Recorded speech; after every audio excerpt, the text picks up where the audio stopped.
So in this session we are going to study about arithmetic coding. Now in this compression technique, each sequence of symbol is in the earlier methods that we had seen. Uh, each symbol was encoded separately. Okay, but here in arithmetic coding that does not happen. Okay, what exactly is done is a small interval, okay, from 0 to 1 is used in the arithmetic coding, and an entire message is mapped into this small interval. Okay, so in arithmetic coding is based on the concept of interval subdivision, and also this technique we have a infinite number of what you can say small intervals, okay, inside a half of open interval of 0 comma 1. So in arithmetic coding, to encode a message, what we need to do is assign probability of occurrence of each symbol, and if we have like m number of symbols with probabilities p1 to pm, then we have to ascertain that if we add all these m probabilities, the addition value or the sum that we will get will be always equal to 1.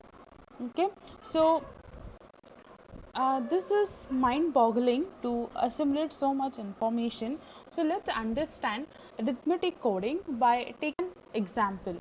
Okay, so given is a probability model, okay, where we have three symbols actually given with the probabilities, that is a1 0.8, a2 0.02, a3 0.18. Okay, what we have to do is we have to find the real value tag for each sequence of a1, a2, a3 and a2 and a1. Okay, so having said that, let's get to the solution. Okay, so from the given original question, okay, I assume I change the symbols a little bit and make it as p1, p2, p3 as 0.8, 0.02 and 0.18. Okay, now what I have to do is assign a variable to each of the uh, assign interval to each of the symbols that is given. Okay, so in the table I have written the symbol column as a1, a2 and a3, and in the interval I have written some values. Okay, so how did I get these interval values? So the explanation I have put it in the third column. Okay, so any first symbol, okay, you write the limits or the interval values for it will be always from 0 to p1. Okay, and p1 ka value is straightforward given to us, it is 0.8. so my a1 will always lie in the interval of 0 comma 0.8. then the next symbol, uska lower limit will always be p1 and higher limit will be p1 plus p2. Okay, y p1 will be the lower limit, कि जहाँ पे a1 ख़त्म होगा वहाँ से a2 चालू होगा. ठीक है, सो p1 will be the lower limit for a2. So p1 का value is already straightforward, that is 0.8, and the higher limit we have to do, we have to add 0.8 plus 0.02, so that will give me 0.82. Then for the next the same symbol, that is third symbol a3, the intervals we have to calculate, as lower limit will be p1 plus p2 and higher limit will be p1 plus p2 plus p3. Okay, so if you add it, you will get what, the lower limit as 0.82 and higher limit will be 1. Okay, so as earlier said, any set of symbols that you get in arithmetic coding, the interval will always be start from 0 and end at 1, and then you will have all the values in between 0 and 1. Okay, so going ahead, so what now we have to do is we have to formulate our arithmetic code, okay, for the sequence a1, a3, a2 and a1. Okay, so first what you will do is, on the extreme left hand side you see the scale 0 to 1, okay, and in between 0 to 1 Okay, I have made 3 slots. Okay, 3 slots where the downmost first slot is for A1, middle one is A2, and the last higher slot, upper slot, is A3. Okay, then in the intermediate scale values I have written as 0.8 and 0.82. Where did I get this? In the previous slide we saw the calculations in the table. Okay, so those interval scales I have written over here. Now this entire diagram, okay, I have constructed over here, but usually this diagram is constructed only after I do the calculations for each of the symbol sequence A1, A3, A2 and A1. Okay, just for the explanation purpose I have drawn this drawn this diagram over here first only, but it should always, or you are only able to construct this diagram as you progress with the calculations. Okay, so first thing, since in the symbol sequence first is A1, so what we need to do is we need to expand the interval between 0 to 0.8. Okay, so let's see in the next slide what do I mean by the expand. Now once I expand the interval of 0 and 0.8, okay, where 0 is my lower limit and 0.8 is my upper limit. Okay, now the thing is I have the lower limit and the upper limit, but I don't have the middle interval values. Okay, so here in this step I am going to calculate the middle interval values, and for that I have already identified the L and U, that is the lower and the upper limit, and P1, P2 and P3 are already given to me, or you can say rather I have already calculated it in the first slide when we calculated the table. Okay, so now in step 1, 2 and 3 what I have to do is I have to calculate the first interval, second interval and the third interval between 0 and 0.8. Okay, so for the first interval that I want to calculate, I have to use the formula L comma L plus U minus L into P1. Okay, so इसके values मेरे को कहाँ से मिलेंगे? I have to put over here the values that I have written on this slide. Okay, and if you put the values and do the calculations, what you will get, the first interval as 0 comma 0.64.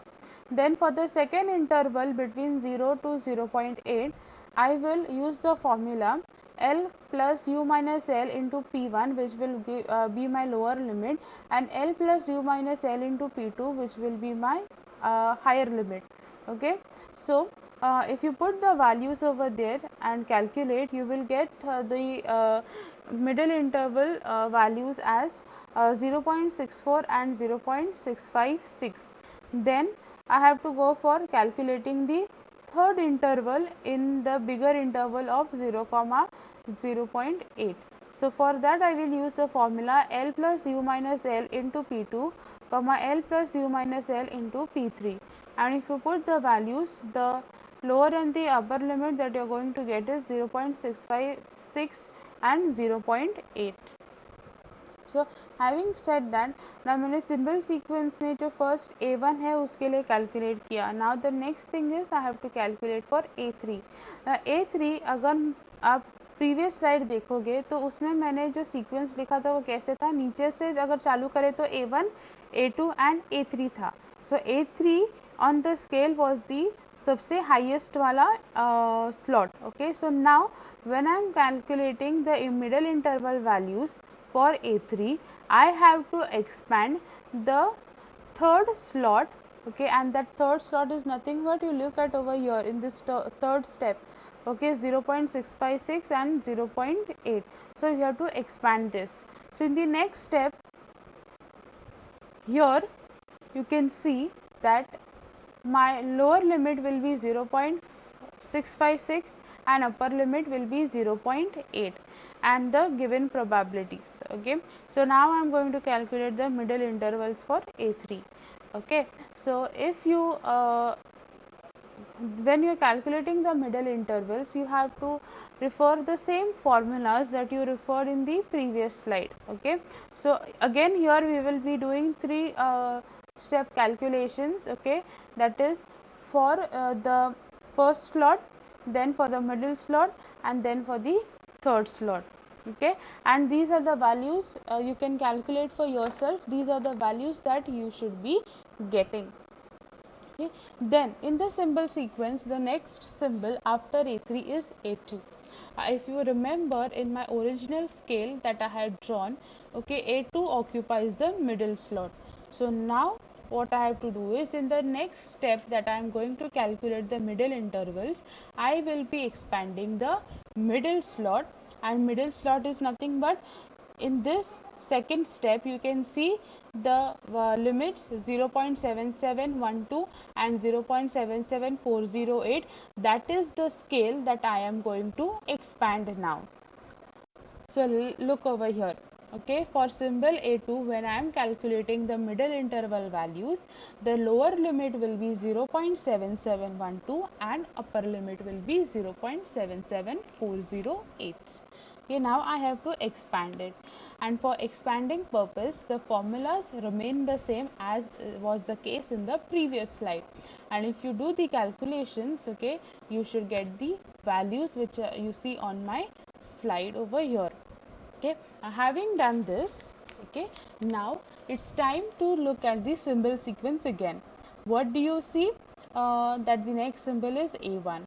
Now A1, if you see, okay, was in the original scale, it was occupying which slot? It was occupying the lowest slot, the first slot. Okay, so now what we have to do? We have to expand the scale between the between 0.7712 and 0.773504. okay, you find this in the first step में जो तो मैंने calculations किया है, those values I have to, rather that scale is what I have to expand. So let's look at the next slide. Okay, what you find, your lower limit will be 0.7712 and upper limit will be 0.773504. Okay, so again you have to utilize the same formulas for calculating the first slot interval, then the second slot interval, and then the third slot interval. Now this is where I stop calculating the middle interval values. Now why I stop calculating the middle interval values? You can see that after getting all the scales, all the three scale values, okay, you check the symbol sequence. After A1 there is no other symbol. Okay, so this is where I stop calculating the I stop expanding the intervals, and I don't calculate any further middle interval values. Okay, so after having done all these steps, okay, this is the diagram, final diagram that I am supposed to get. Okay, here in each of the interval scales at each of the levels, you can see the exact values that we have been calculating in middle while we use the formula for calculating the middle interval values. Okay, so first we did for A1. So here in this first slot you see A1 down. Okay, then we did for A3, then we did for A2, and then we did for A1. Now the thing is, if you refer the question, what it said that we have to find the tag value. So how do we find the tag value? You look at this extreme right scale, okay, the last scale that we expanded. You look at the upper limit and the lower limit. Okay, upper limit is what? 0.773504 and the lower limit is 0.7712. Now what we have to do is we have to calculate the average of the lower and the upper limit. Okay, and if you calculate the average of this, okay, what you are going to get the value somewhere around 0.77. okay, so this it becomes your tag value. And what is done with the tag value? Once you calculate the tag value, it is converted into binary. Okay, and this binary code is what is used for the further process of in the compression, okay, or rather further process of communication. So brings us to the end of this particular session. Thank you for listening patiently.